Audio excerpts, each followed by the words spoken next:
খুব সহজে বানিয়ে ফেলতে পারেন এই দুর্দান্ত প্যানকেক। ঘরোয়া উপকরণ কিছু দিয়ে ঝটপট বানিয়ে নিতে পারেন এই সুন্দর আর আকর্ষণীয় প্যানকেক। বিকেলের নাস্তা হিসেবে খেতে পারেন চায়ের সাথে। এটি যেমন হেলদি এবং টেস্টি। একটি ডিম, 1 কাপ চিনি দিয়ে স্পেশালের সাহায্যে মিশিয়ে নেব। দুধ দিয়ে মিশিয়ে নেব। 1 চামচ বেকিং পাউডার, অল্প একটু তেল দিয়ে ভালোভাবে মিশিয়ে নেব। আটা অল্প অল্প দিয়ে মিক্স করে নেব। দিয়ে ঘন একটি ব্যাটার তৈরি করে নেব। দেখুন ব্যাটারটা কতটা স্মুথ হয়েছে।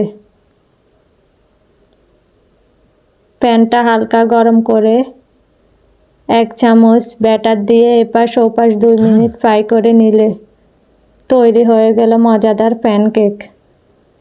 দেখুন প্যানকেকটা কতটা পারফেক্ট হয়েছে।